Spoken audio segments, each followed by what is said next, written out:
DJ KJ.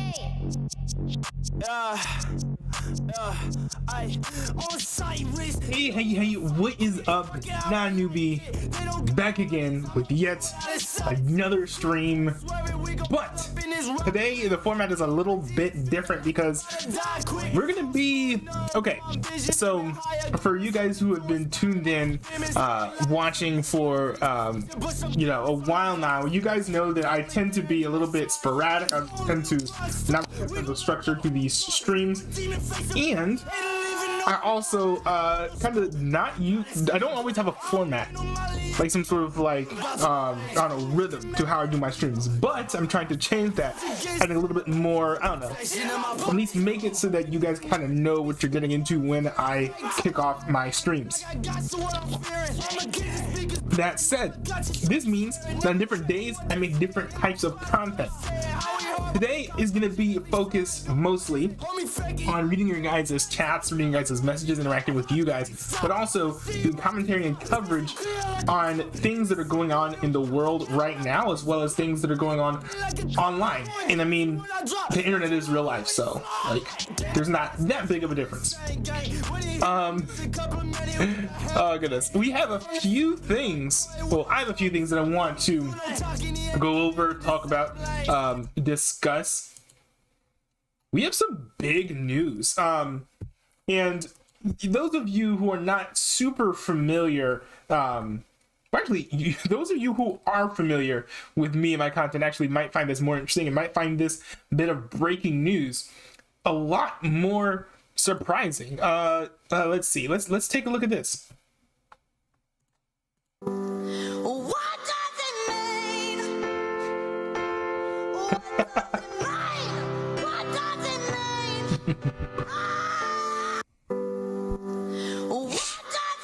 What is at the end? That's like some weird goth stuff. But I do all that to say that I actually bought some Crocs. I wanted Crocs for quite a while, so I decided to go ahead and nab some. So yeah, I bought these specifically so that I could become cringe. So now I have Crocs.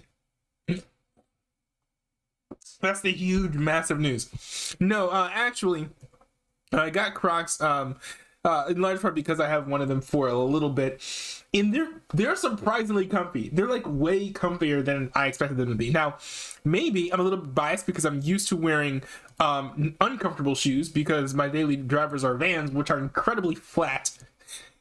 But I don't know. I think maybe a little bit is the fact that I've like been wearing Vans for such a long time, but I think a lot of it is just like the way that they've designed these. I don't know. I think they're designed with like comfort in mind. Just the way that I don't know. There's a surprising amount of like arch support. This is just a very comfortable material. Although I do wear socks when I wear these. It's very nice. The one thing I will say about Crocs that I think a lot of people don't know, and it took me a little bit of time to kind of like figure out.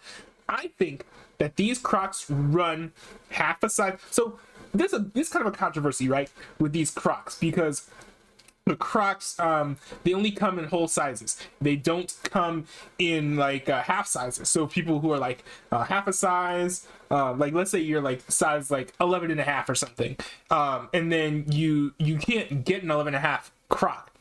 You can't. Now, these are known to run large. And I saw a video talking about Crocs that was saying, Crocs are about like one size bigger than what you wear. So like you wear like an 11, you'll get a 12. I don't think this is true, because I have this theory. So when I bought these, right, and this is what is known as comfort mode by the Croc community. When I wear these and I put these on like this, my foot is like a little bit loose in the shoe. But when I pull this down, this engages sport mode. That's what everyone says. This engages sport mode. When I go like this, it's like an exact fit for my foot. So I suspect I suspect that this is not designed for you. Oh, if you want to be comfy, go in comfy mode. Oh, if you want to be sporty, go in sport mode. I think that the way they designed these shoes, it's 2 sizes in one. So, like, let's say that you wear your feet are like slightly bigger than the listed size. You wear them like this. But if your feet are the exact size you bought them for, then you wear them like this. That way, you have to make half as many shoes for the same amounts of people because you're literally selling 2 sizes in one. That's just a theory, a game theory. I admit I just completely made that up, but I thought it was interesting. I do think that, you know, my theory is not true because there is the practical reason to do it like this. Because, like, let's say you want to wear it like a flip-flop, you can go like this, and you can just, like, kick it off your foot. But if you put it down like this kind of latches onto your heel, and so you can't kick it off. So it really is, this is like if you want your shoe to be more secure on your feet, and this one is you want to be able to kick them off. I think that's the actual reason, but I just thought it was interesting that and I kind of wonder if that's like how it works when it comes to sizing, because people are a little bit confused as far as like how to size these things. All right, hold on, let me check one thing here.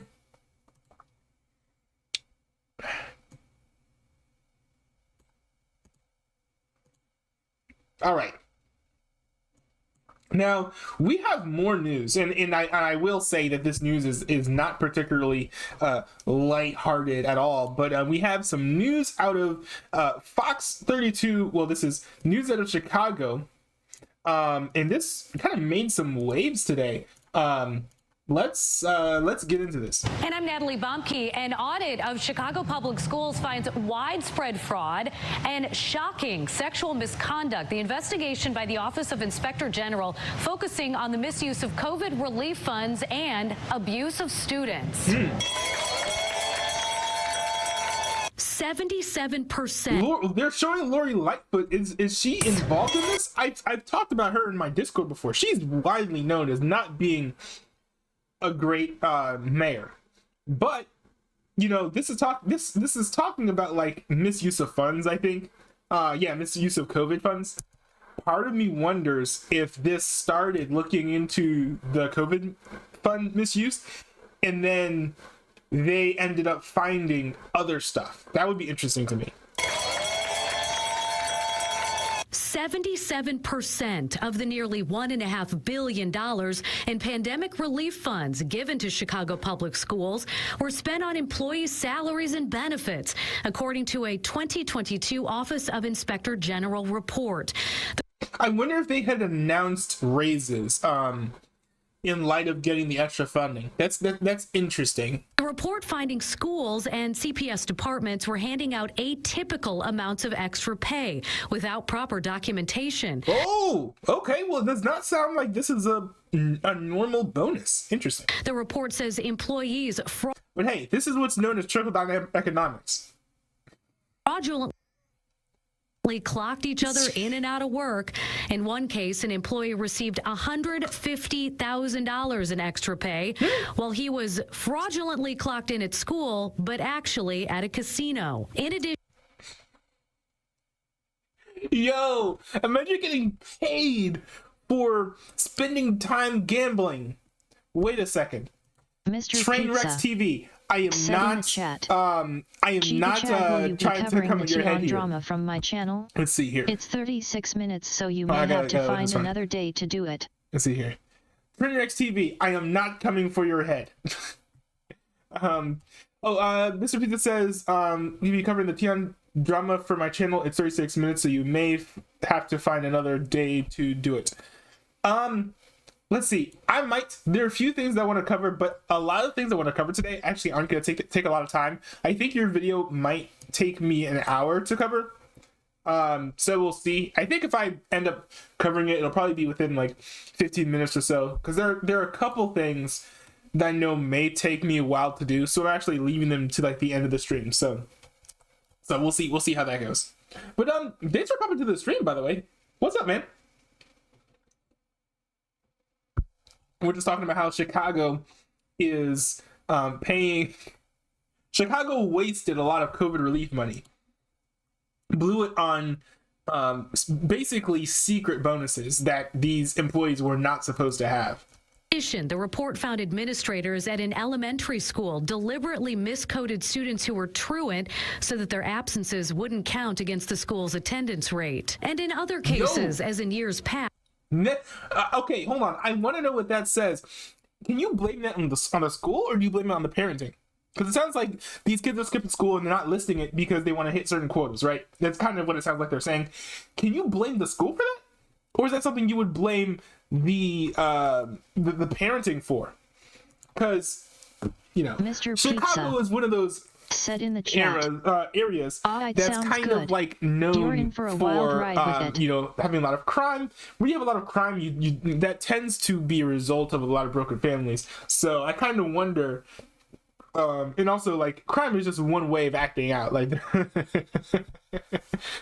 you know. So I kind of wonder if you know, there's a bit of, you know, societal stuff going on there. Said in the chat.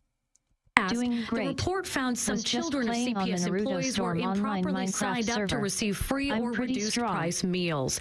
But perhaps the most shocking is the report's detailed summary of at least 20 sexual misconduct investigations involving students as young as elementary age. Okay, hold on. Wait, the way that was worded when I saw it was a little bit misleading, because it made it seem like first of all, hundreds of people were doing this, but they said there were 20 investigations. Now, I could be wrong, and I will be reading the article later. But that seemed a little bit misleading, making it seem like it was a lot more than what happened before. Also, it said there weren't some investigations, and I wonder if it's going to say that they were shams. But the fact that they were investigating these claims is a good thing. Now, of course, it's terrible that this is happening so often that there are 20 separate investigations, but it is a good thing that this is being looked into, at least. That much is good. Mr. Bean says doing great, just playing on the Naruto Storm Online Minecraft server. That's cool. Are you? He said. He also said I'm pretty strong. You're strong in the game or in real life, or like. Because when I first read that, I thought you were like saying that like you're doing well. Like, yeah, I'm like staying strong. Like, you know, I'm doing good. But kind of thinking about it a little bit more, Naruto Storm Online Minecraft server, that sounds like something that will have like some combat physics in it. So maybe you're saying you're strong in that.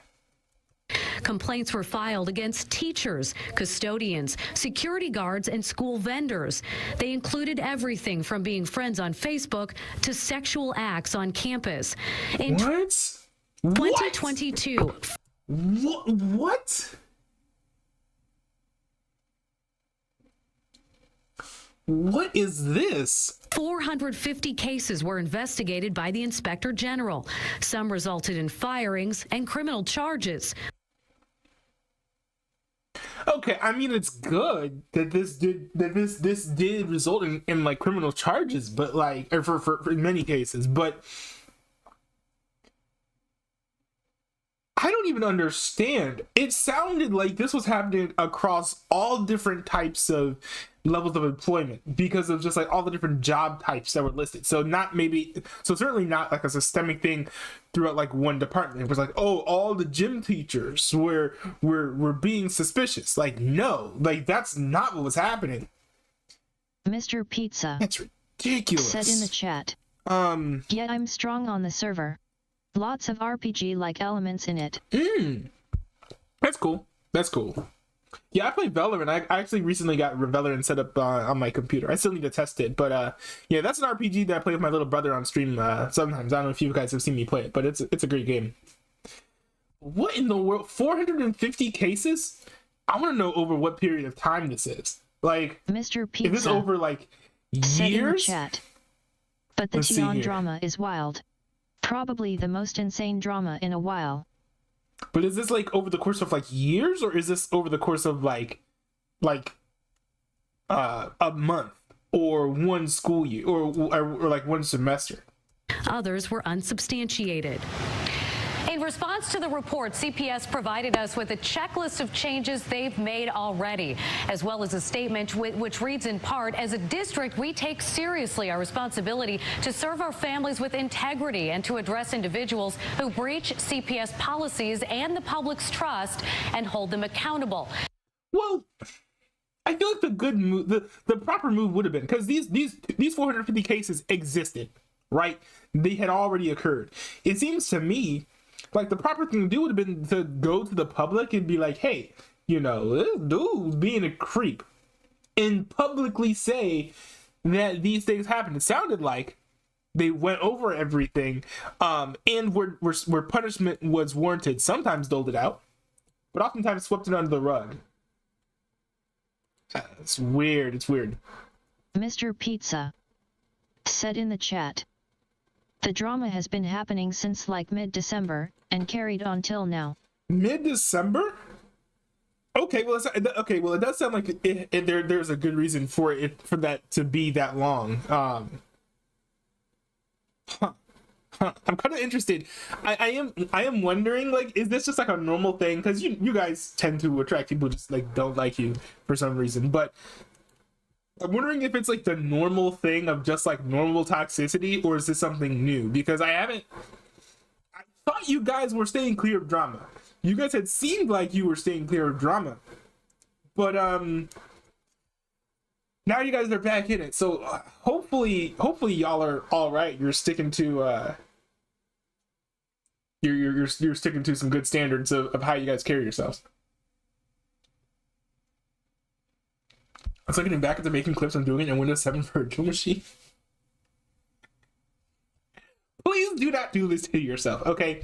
I have, done enough video editing and coding, transcoding on a wide enough variety of hardware that I know that the hardware that you have available to work with matters a great deal when it comes to actually, like, being able to export stuff and work on things efficiently and in a timely manner. I don't know what your hardware's like.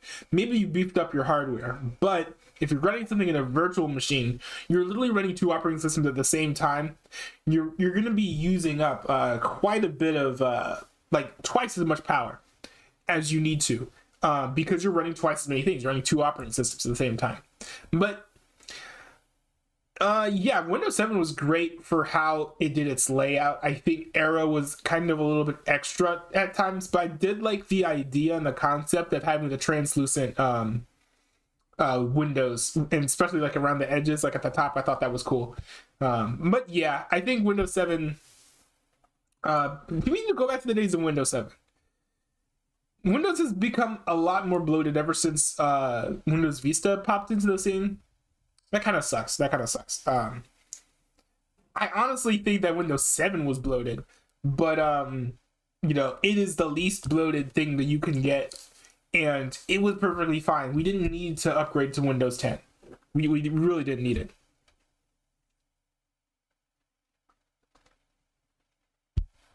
Something new in the way, Linux, DJLL, and ISM all helped in the making of the video. DJLL was the main target.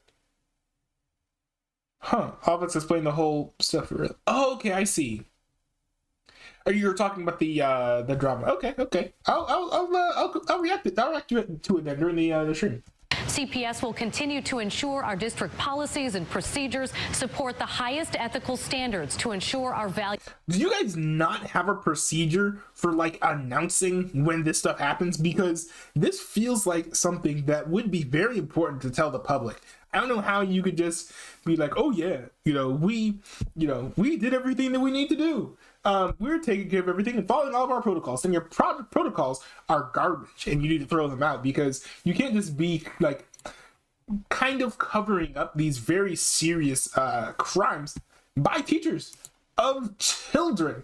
If there's anything where you need high standards, it's like when you have children in your custody is when you should have the highest standards possible. Value team members act in the best interest of our students. Now, we've also reached out to the teachers union for an interview, but have yet to hear back. Corey? Well, that's an interesting thing too, because teachers unions are very powerful. or unions in general are very, very powerful. They tend to unions do a great job of keeping bad people from getting arrested, or not arrested. Sorry, they do a great job of keeping people who should not be in their jobs from getting fired. That's like one of the worst things about unions.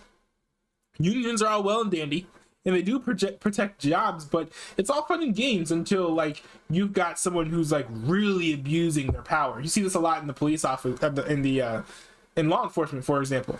A lot of police unions protect bad cops and keep them on the streets. It's horrible. It's horrible. And then most of these people who have these like repeat offenses, like you see a lot of these shootings, right? Whether or not they find them guilty, find them not guilty, in most instances, these are people have been complaining that they're violent and aggressive for a significant amount of time, and they never get fired because they're protected by their union. So it's like, pro-union people mean well, as do most liberals and most Democrats, which I think is probably the best thing about them. But at the end of the day, unions just aren't always the best things, especially when you're talking about employing people who have a fair bit of power. But anyways, we've got the article itself here from Fox 32 Chicago. Let's see if there's anything new. And this is just like terrible. This is worse than the video said. 600 complaints for the 2021 through 2022 school year. That's gotta be over 2 complaints per day. And you have to consider the fact that schools are also out of session a lot of time. So more than 70 of the allegations were substantiated? What in the world? Okay, I'm not even gonna talk about this. Is awful. I don't know who needs to be brought account. Maybe everyone should just be fired and just abolish all the unions. I don't know, but this is some of the worst news that I've seen in a long time. So the worst news we've seen in a long time. Oh my goodness! Hold on. There's one thing that I meant to cover. I don't know why I didn't queue it up in a tab. Because this is actually rather important. And when I had the idea of doing a news stream today, I instantly thought, hey, this is something we need to we need to talk about this too. You guys are, I'm sure, going to be interested in Andrew Tate stuff. So I should cover that as well. But I'm going to react to some David Pakman here in a minute, actually. Let's see here.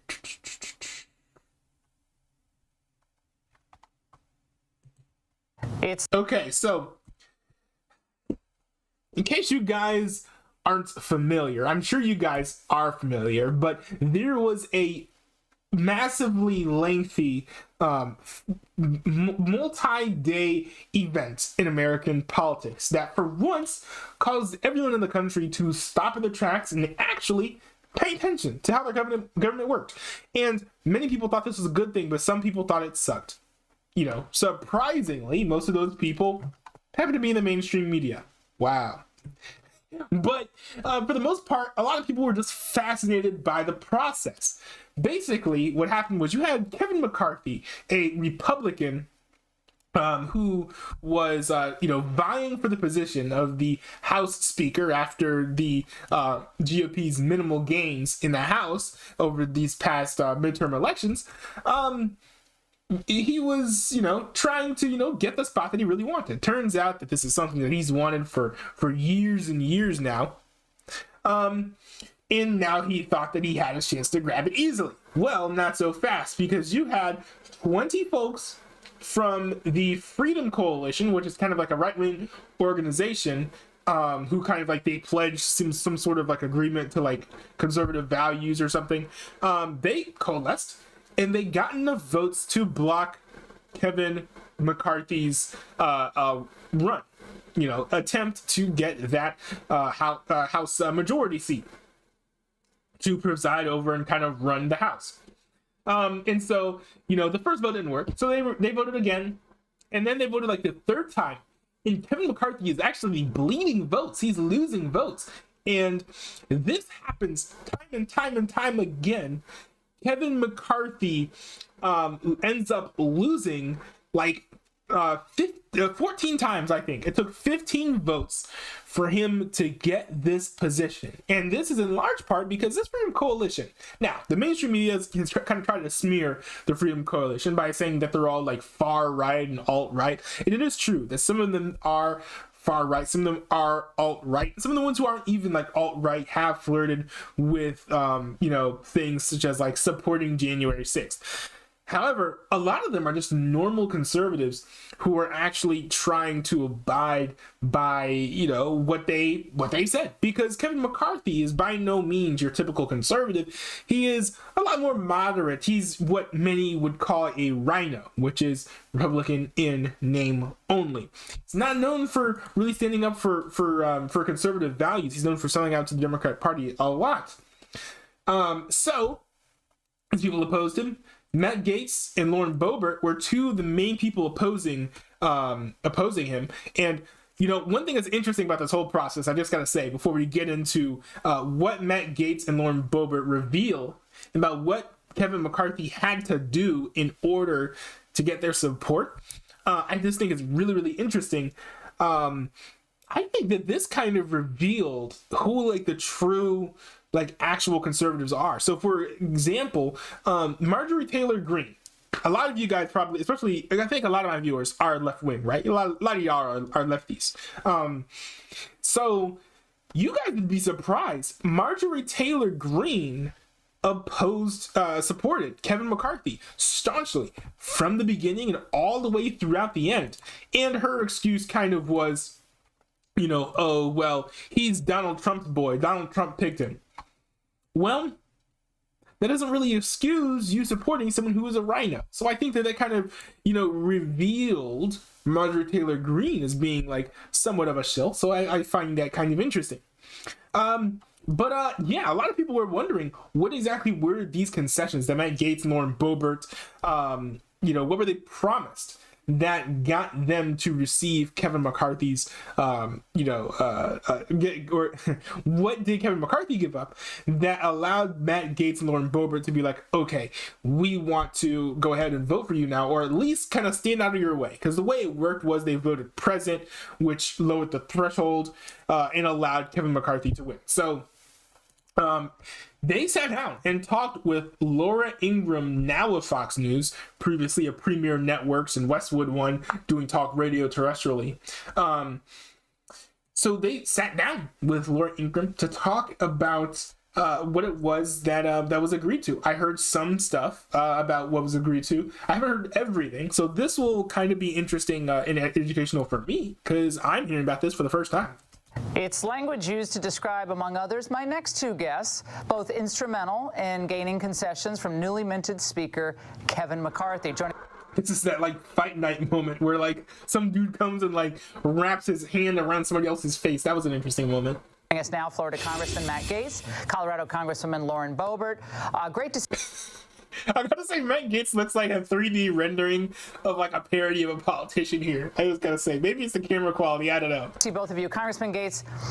How confident are you that the concessions that you guys ended up winning are enforceable and you can hold on to them for these next 2 years? Just moments ago, we passed the rules for the 118th Congress, and those included the enforcement mechanism of the one-member motion to vacate. Now, Good. This is what I've been hearing pundits talk about. This is a key thing that the Freedom Caucus got, that it seems like will, ensure that Kevin McCarthy abides by what he promised. Because all the time, politicians promise this and promise that, but they don't actually do what they said that they were going to do. But with this option to have anybody in the House say, hey, let's have a vote on kicking out the current Speaker of the House, this forces Kevin McCarthy to kind of abide by the will of not just the moderate mainstream folks, but also consider what the Freedom Coalition wants to put forth to the table. Because hey, any one of them can just be like, hey, I want you out, and boom, we go back to the same process that we were at almost a week ago. So that's interesting. That's great news, I think, because I think that that's great for the country to, have checks and balances on this man's power and force him to do what he agreed to, because a lot of times politicians are not held to that. It's very rare to see that, and this is something very refreshing when it comes to American politics. I don't anticipate that we'll ever have to use that, but it gives us the opportunity to ensure that our goals regarding policy, procedure, and personnel are met. We're going to have votes on term limits, balanced budgets, internal enforcement of our immigration laws. None of those things would have happened if we had caved on Monday, but by getting these concessions and coming to a stronger place, the House is in a stronger position. Now, here's how the Democrats are responding to the rules package just passed moments ago. Yo, I'm looking forward to seeing some molding and falling apart. Like, the whole mainstream, which, by the way, Fox News is part of, has kind of been, like, up in arms and, like, upset about it. And it's actually betrayed how, like, Fox News is kind of mainstream and not actually conservative. Because you see some of the lackeys be like, they just need to vote in McCarthy and then argue with him about what they want later. Like, acting as if Kevin McCarthy is some, like, good conservative. Like, I heard Mark Levin on the radio kind of trying to pitch about how, like, Kevin McCarthy is, like, some guy who's gonna try and get things done, and we're not getting any work done, so we need to go ahead and put him in so that we can get work done. The whole point is that we didn't want McCarthy in, blocking a lot of that work that we wanted to get done for 2 years. Would be the point then if we're voting him in, if we're not going to get half the things that we had wanted to do and half of the things that these congressmen had actually gone out and won elections by promising that they would do these things. So it was very, very good that, you had some actual conservatives who didn't have their hands tied by, like, big money, especially independent voices, going out and supporting, the Freedom I almost said Freedom Coalition, the Freedom Caucus. These rules are not a serious attempt at governing. They're essentially a ransom note to America from the extreme right. They're still empowering the extremists. Don't take my word for it. Let's go through their rules package. They're giving a single member the ability to remove the speaker at any time, letting a small far-right faction hold their leadership hostage. Congress. Far right, the Democrats could do the same thing. Now, granted, they're probably not going to get the handful of votes that they would need to work with, enough, Republicans to kind of get Kevin McCarthy ousted. But this doesn't just hold Kevin McCarthy accountable to the far right, holds him accountable to everyone.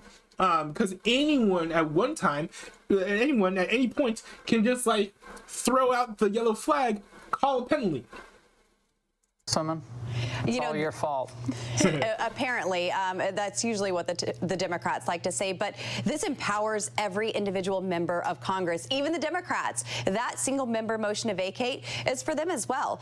These single subject legislation pieces that we're going to see, this is something that we have in 47 state legislatures. To have it on a federal level is massive. So I'm proud. It's huge. That single issue thing is probably one of the best things to happen in American politics in the past 50 years. Like very, very much, full stop. What these folks did was far better for the country than anything that, like, any recent president that I can even think of has done. Far better than anything that Trump did, even though I think he was a pretty good president, more or less.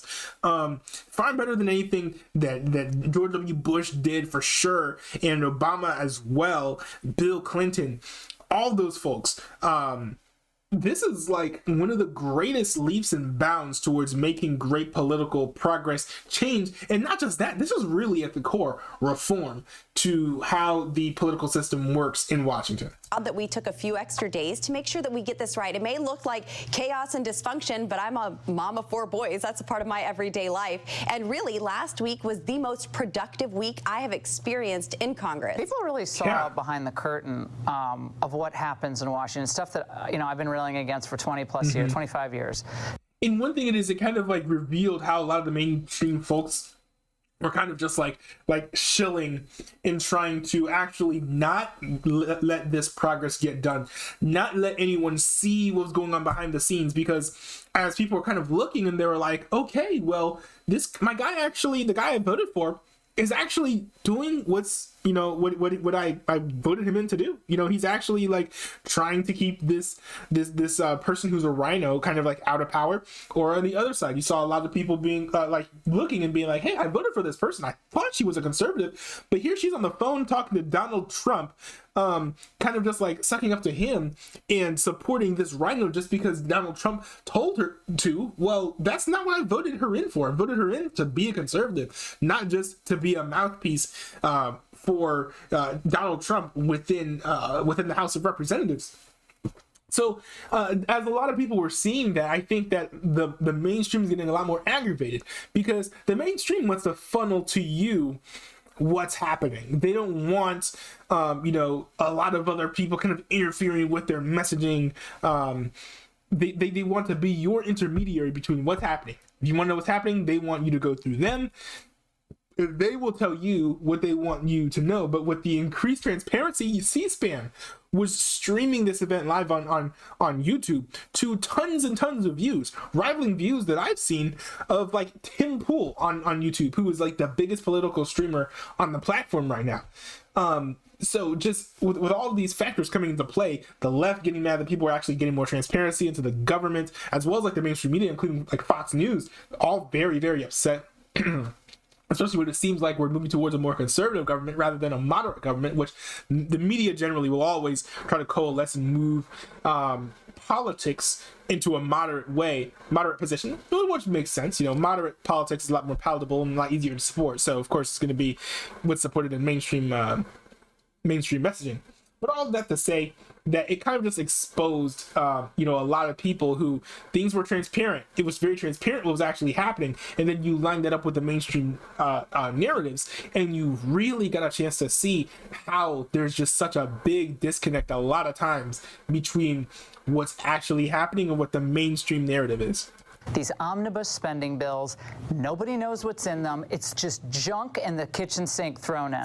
Things that congressmen and senators don't want to be held accountable for. So you can't say, you voted against border enforcement. What they say, Congressman Gates, is, oh, no, I just voted to keep the government open.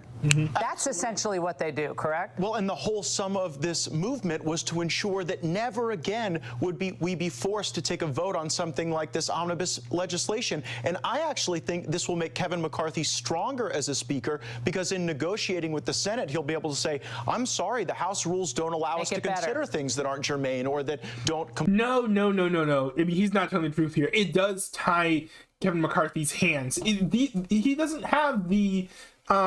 because the thing is, because he's the Speaker of the House, he could, push for whatever rules that he wants. And I think he has some level of veto power, if I'm not mistaken. So it's not entirely true to be like, oh, this will make Kevin McCarthy a stronger speaker. No, it'll make him a better one, but we'll make him a stronger one. Comport to a single subject. Yeah, make it better. Now, the issue of defense spending, I brought this up several times last week. That's always treated as the sacred cow. Can never touch defense spending, no matter how woke the Pentagon is, no matter how much scrutiny the Pentagon needs for its failures. We all support our men and women in uniform, but the idea that 55% of our discretionary budget can't be touched, those numbers don't add up with the cuts that you all want, correct? Unless you guys ultimately start thinking about cutting parts of the military. We're certainly going to have to look at a number of things to get this budget to balance. What's the number of things? You can't get away with that on the show. What number of things? Many things that we're going to look at, but defense is That's the biggest number, isn't it? It is. That is absolutely one of them, and we have a lot of defense hawks. I mean, I wouldn't be surprised if like the GOP, which is really, really exciting to see, because you've seen the Republican Party push for lots of spending. They've complained about the Republicans increasing the deficit, and then they go on and increase the deficit by a little bit less than what a Democrat would do. A big outlier that was Donald Trump, who just like really caused the deficit increases to balloon, in large part because of the stimmy packages that he signed during COVID-19. But still, it's really interesting and kind of weird to see the Republican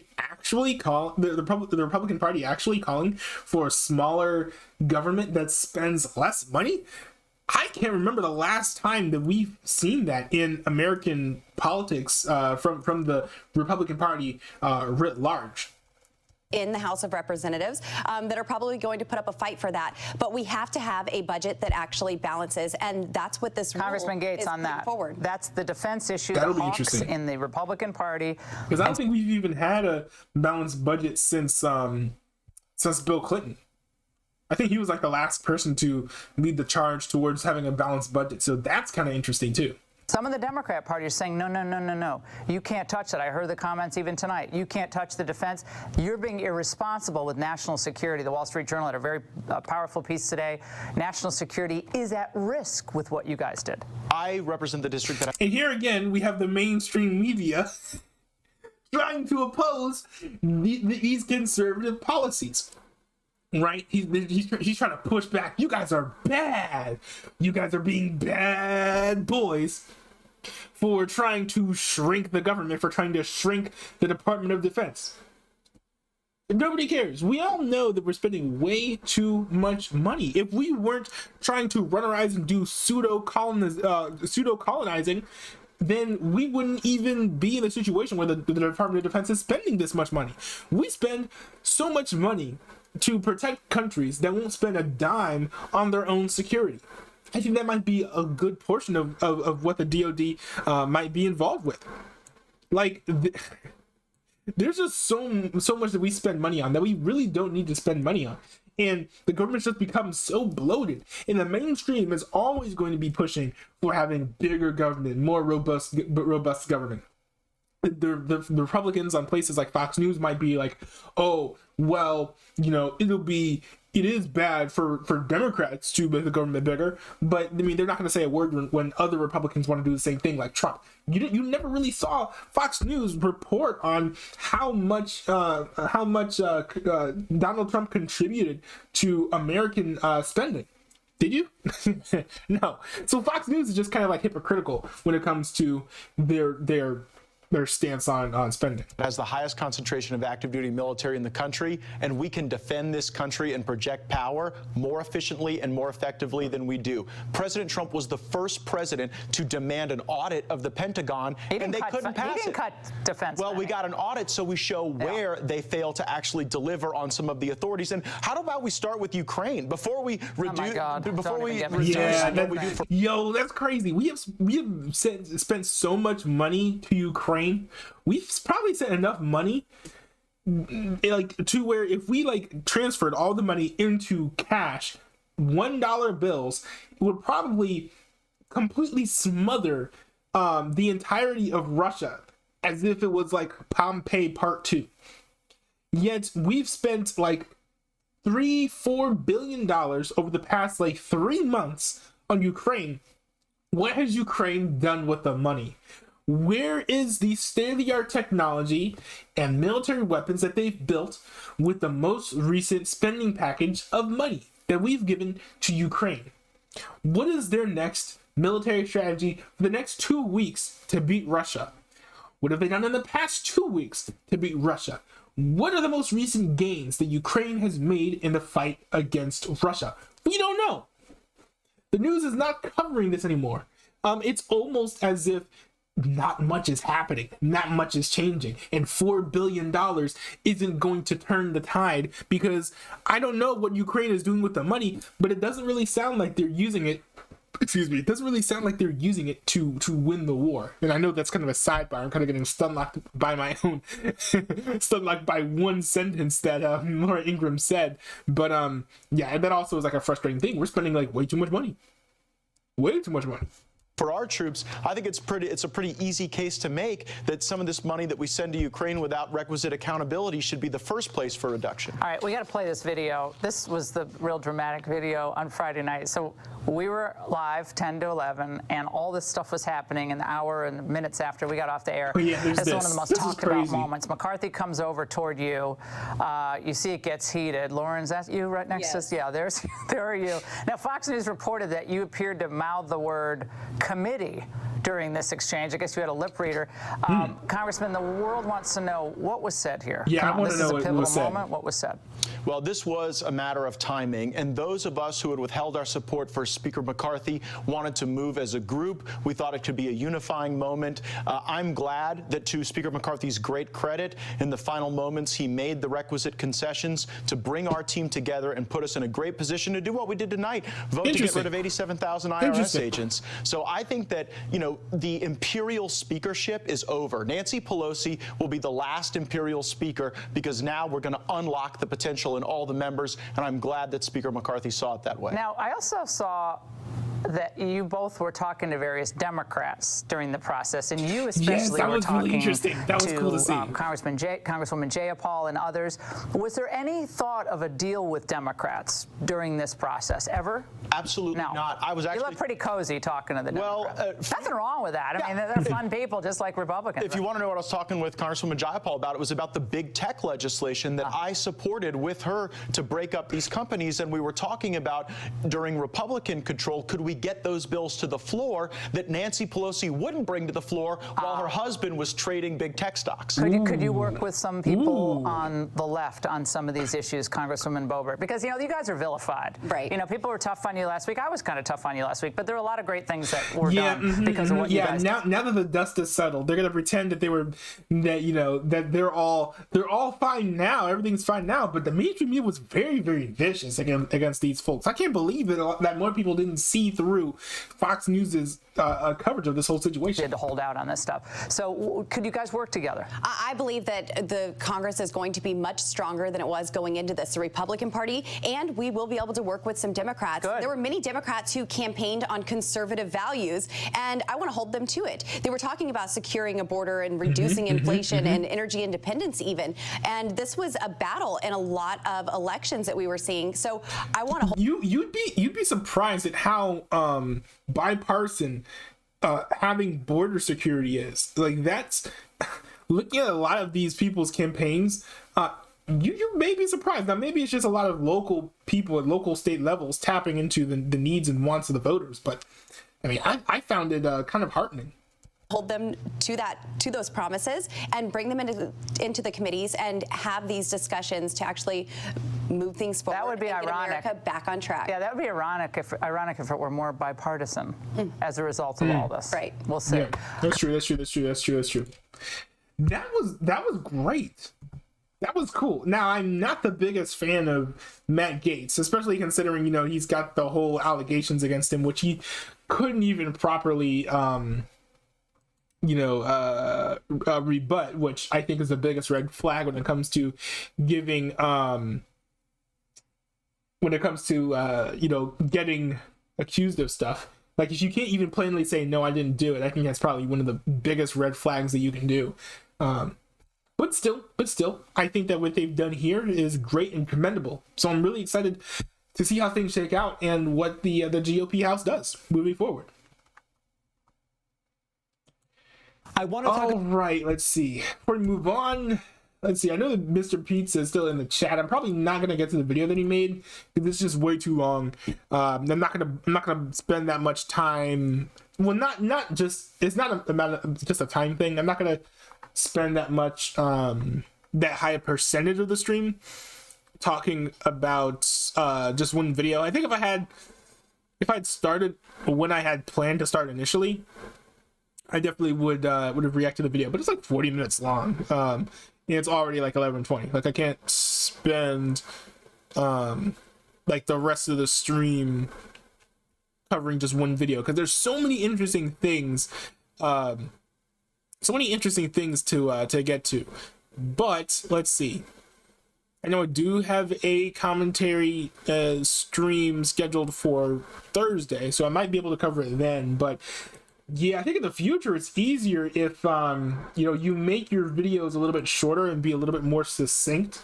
Because I don't know, maybe it's possible that you could have explained everything that happened in less than 40 minutes, but that's a considerable amount of time, and we're talking like TV show length territory, which is quite long. So we have here a David Pacman clip. Now, it's been a while. I don't think I've reacted to a David Pacman politics clip in a bit.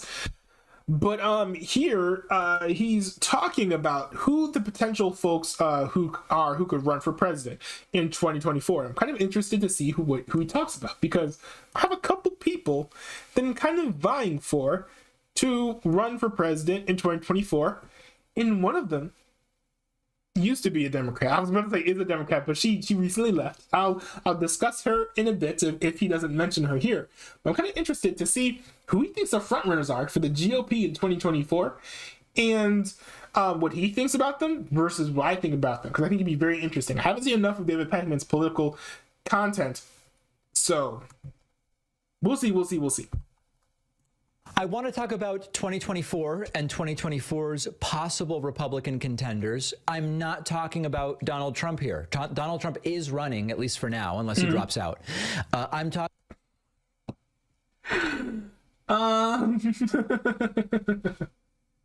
Okay. Talking about the other possible contenders. Half of these folks, not a fan of. Okay, well, a good portion of these people I actually haven't heard of.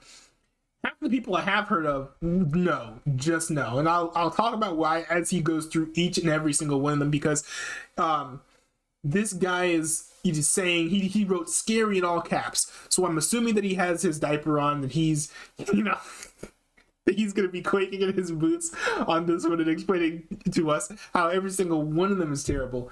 But yeah, this is good. This is gonna be interesting. I already explained to everyone in the chat. Yeah, Chris Christie's running. Yeah, I explained to everyone in the chat on my Discord what I thought about Chris Christie. I think I actually talked about that in my most recent stream. It's a whole thing. And Fox Business, and actually Fox News in general, has regularly been putting up images like the one we're putting up now. This one is called Possible Republican Candidates in 2024. And indeed, Donald Trump isn't on that list because Trump is not a possible candidate. He is a candidate. The folks listed include former Vice President Mike Pence, current Florida Governor Ron DeSantis, Virginia Governor Glenn Youngkin, Larry Hogan, Asa Hutchinson, Senator Tim Scott, Mike Pompeo, Nikki Haley, and Chris Christie.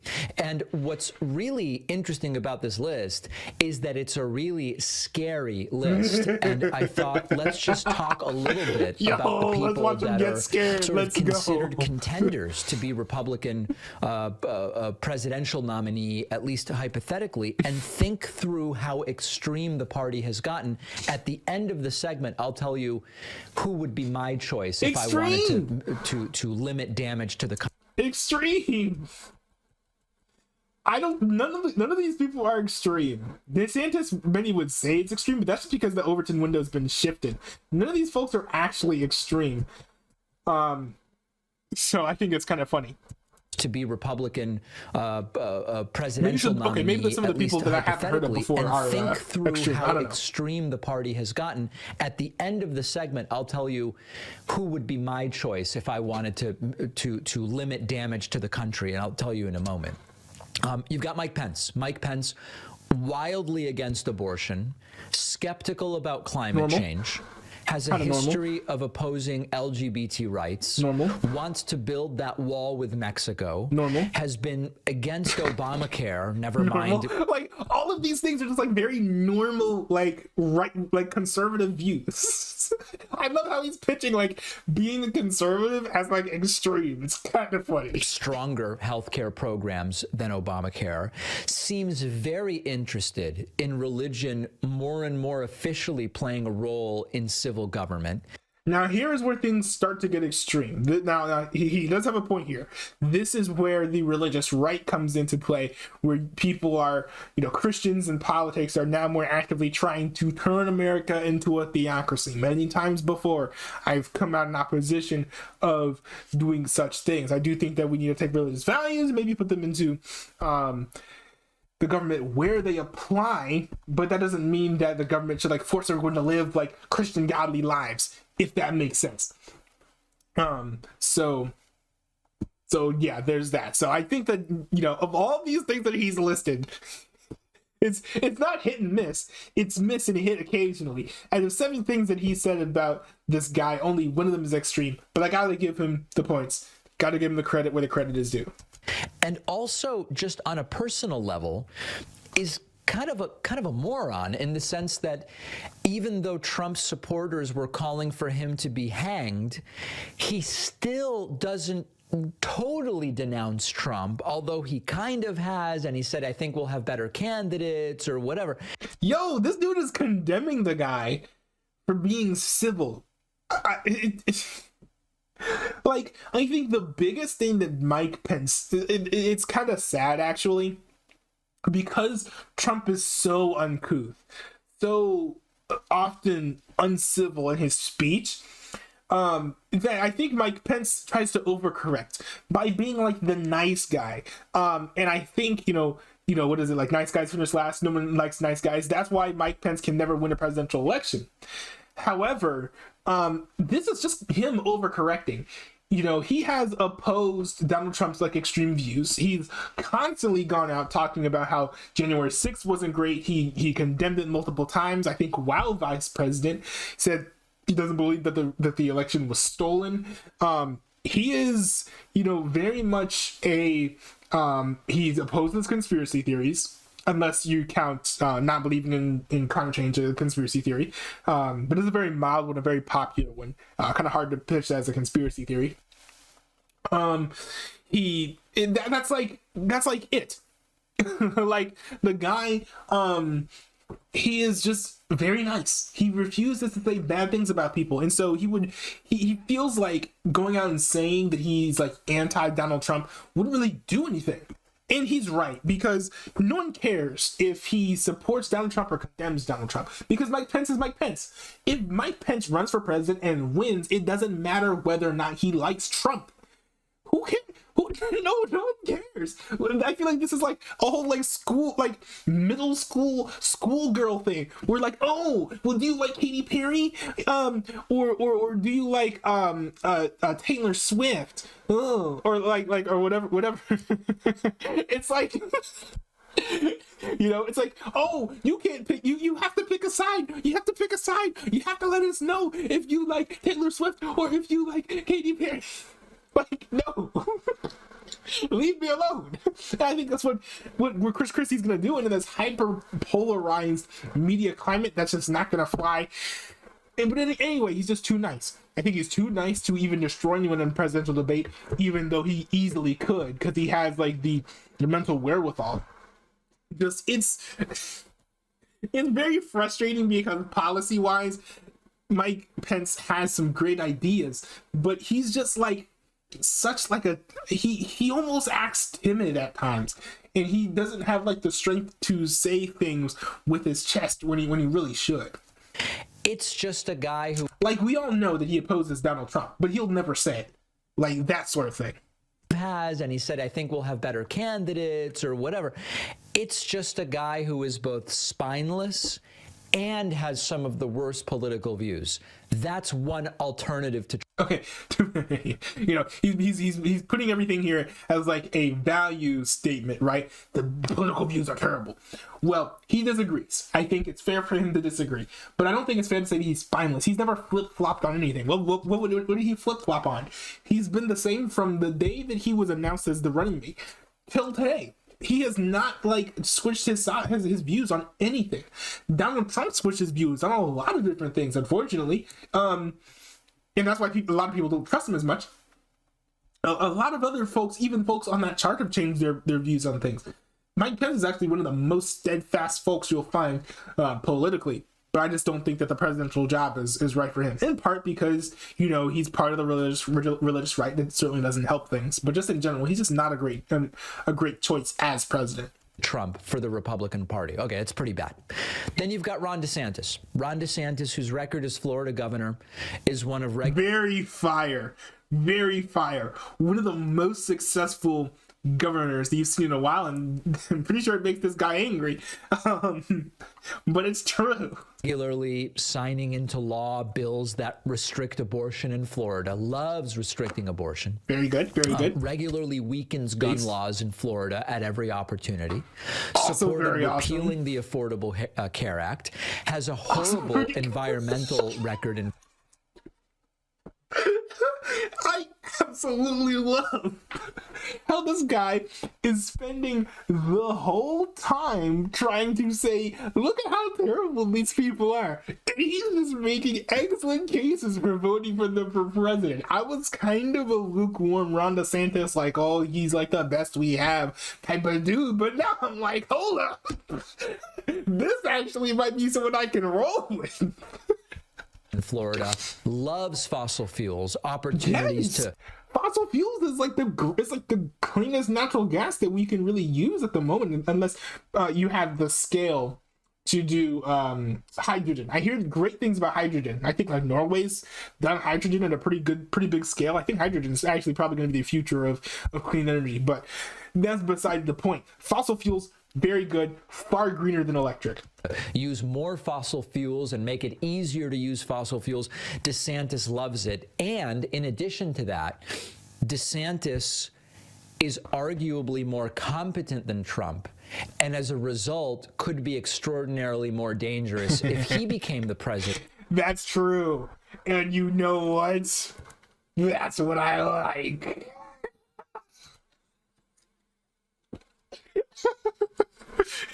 Of the United States.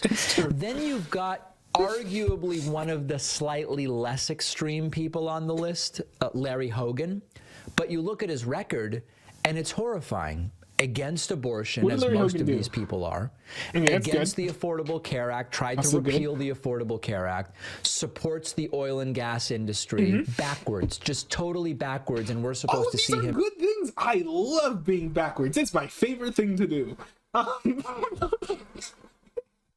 This guy, like, I thought I had favorites going into this, but now I feel like I love them all equally. And I'm not even polyamorous like that. Like this dude is making great cases for all of these candidates. As less extreme. To pick a senator, Tim Scott from South Carolina. Tim Scott, against abortion, wants to restrict access to abortion, is against any gun safety regulations, supports every tax cut that's proposed. That's also big. It's also a big thing too. Not all these guys are actually pushing for tax cuts. That's one thing to look out for. Because tax cuts are they help the economy a lot. That's a key reason why the economy under Trump was like flourished the way that it did. So if you're on the right, look at your Republican candidate. That's one thing to keep an eye out for. Look out for tax cuts, and look out for someone who has a record of actually cutting taxes in their own state. That's another thing to look out for as well. Skeptical about climate science, even though he doesn't actually know anything about it. So I could go on and on and on. It's an insane list of people. Now, if I look at the list, in like the more I watch this, the less I like David Pakman, because he seems to be like very like condescending, because he's like, these people believe things that are bad and this makes them like terrible people, they're scary. But it's like, honestly, you just disagree. And like, at least you could be like, these people would make good candidates for Democrats. I should do a similar video about Democrats and actually be like pretty charitable and be like, hey, here's who the Democrats would pick. I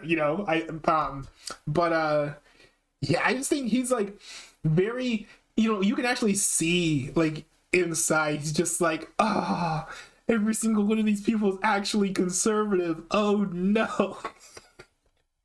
It's kind of funny, but it's also like, man, it's gonna be hard to take him seriously, like as a political pundit in the future, watching his political content. And you said to me, David, and this is something that probably would bring tears to your eyes. If you came to me and said, David, it's going to be one of the people on this list, tears. If you knew it was going, there's so many wild cards. I think twice as many people who are on that list are going to run. So we really have no idea, especially if it's not DeSantis, especially if DeSantis and Trump run against each other. Neither of them are going to win, I think. So we really have no idea who's gonna win the nomination. To be one of these people who defeat the Democrat, who would you choose? To me, it seems clear that it's Chris Christie. Yo, thinking the corrupt dude who blocked traffic on the busiest street in the state out of pettiness because his like 2008 presidential bid wasn't like supported by the mayor of the town that the street was in. That guy? You're voting for pro-corruption Chris Christie? Okay. All right. Go ahead and tell us how you feel about political corruption then, David Pac-Man. And I'm glad to hear from other people and see your opinions. But when I look at this list, Pence, DeSantis, Youngkin, Hogan, Hutchinson, Scott, Pompeo, Haley, Christie, and then Trump, who has already declared, to me, it's Chris Christie. Chris Christie is a smart guy in a way that a lot of these other people aren't. Maybe DeSantis, okay. but I will say that Chris Christie does have a little bit of that like bark that Trump has. That does make him appealing as a candidate and makes you want to root for him because he is ferocious. He is like someone who is fierce and someone who is willing to say stuff to someone's face that they may not want to hear. Now, does this mean that he'll make a great politician? Certainly not. I think he'd make a far better vice president than he'd make as a president. And I think that the whole Bridgegate stuff is a little bit worrying because it means that he has a proclivity to abusing his power. But nonetheless, I enjoy his rhetoric. And he was fun to watch during all the debates he was in. I think there's a reason why, Mr. Pizza says here, he's a joke inside of the community. There's a reason why he's kind of iconic for better or for worse. He has some finer moments and he has some embarrassing things as well. But, you definitely can't say that he is someone who will kind of fade into the shadows like he's Homer Simpson in a famous gif. Like Pence and Youngkin. Christie is a smart guy, former prosecutor, more moderate socially, to some degree because of his experience as governor and a Northeastern governor, understands compromise and working across the aisle in a way that some of these other people do. Now, I know people will write to me and say, David, basically he means that he caves and doesn't stand by his conservative principles. Christie's insane. What are you talking about? Remember, it's if one of these people was going to be the next president. What's insane about him? I think I'm choosing Chris Christie, and I'm interested to hear from others. But it's shaping up to be a pretty scary list. Now, fortunately or unfortunately, I don't know.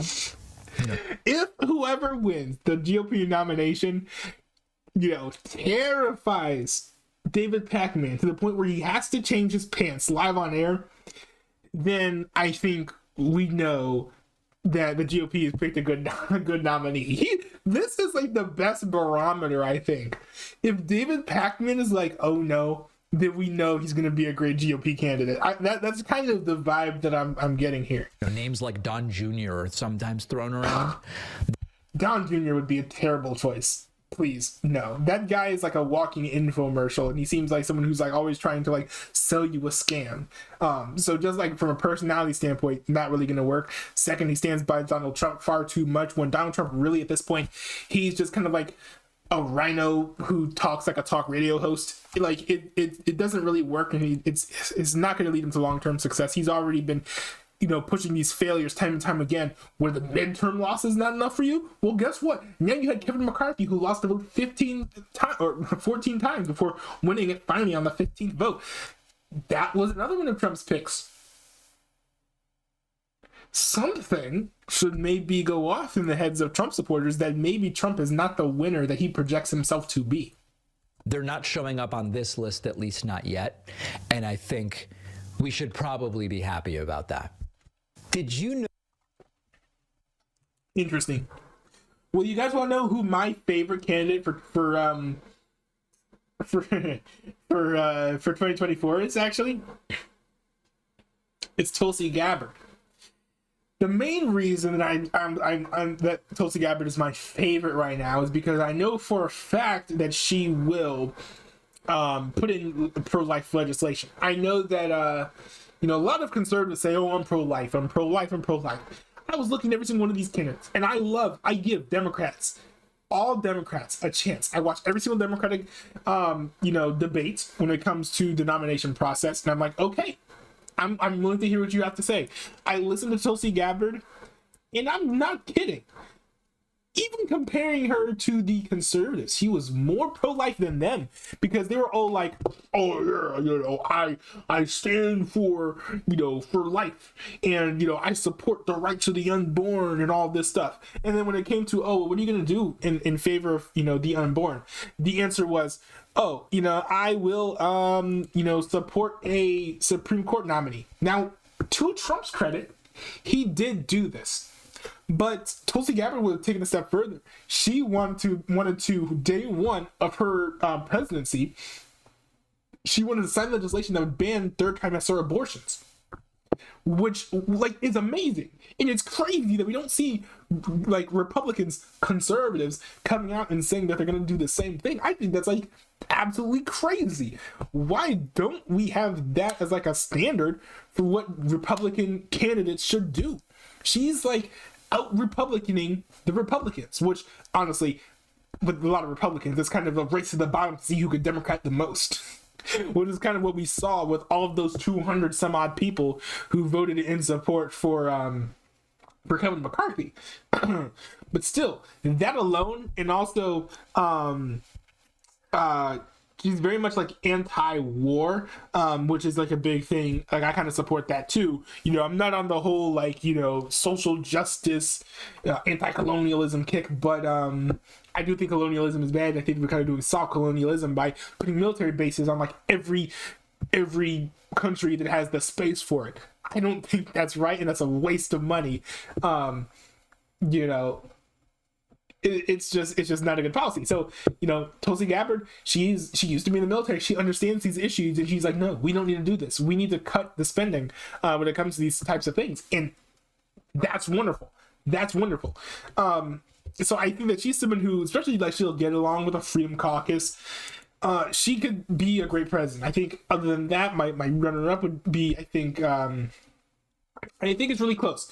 Glenn Youngkin, I've heard really, really, really, really, really good things about. I've seen some of his campaign ads, and they seem so unifying, and so welcoming and encouraging and supportive of all types of people of all walks of life, that honestly, I didn't even know he was a Republican. I was like, is he a Republican? Is he a Democrat? He's saying nice things, and it sounds like he's got a good head on his shoulders, but I just have no idea if he's running, and that's because he just doesn't really fall into partisan rhetoric, which I think is kind of rare and really great to see in American politics today too. So when you have a rare gem like that, certainly give that person a shot. But also, speaking of rare gems, we have Ron DeSantis, who he has been a rock star. He's been insanely successful as governor of Florida.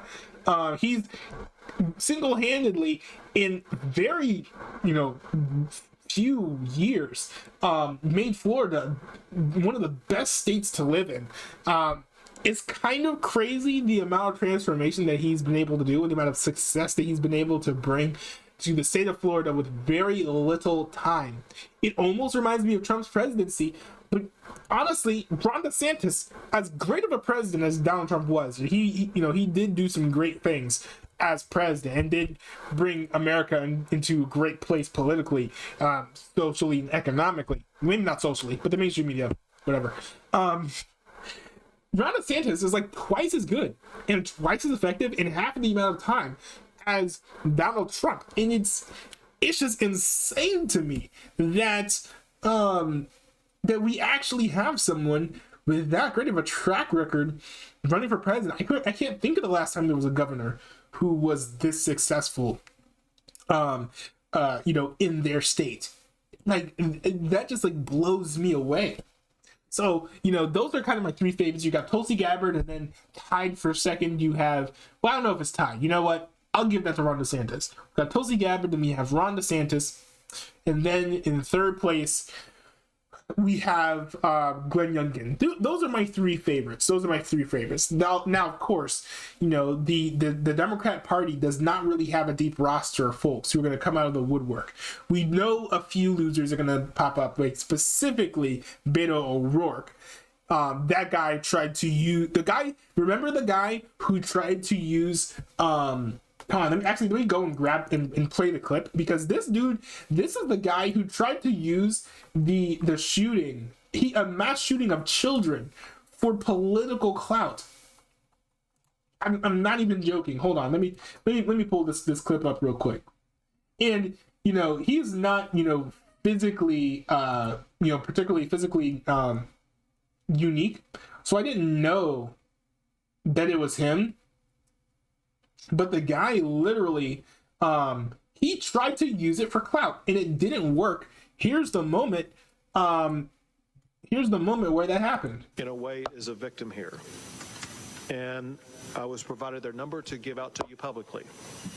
This is the number for the District Attorney's Office for Victim Services. The number is 830-278-2916. And at this time, I will pass the mic to Lieutenant Governor Dan Patrick.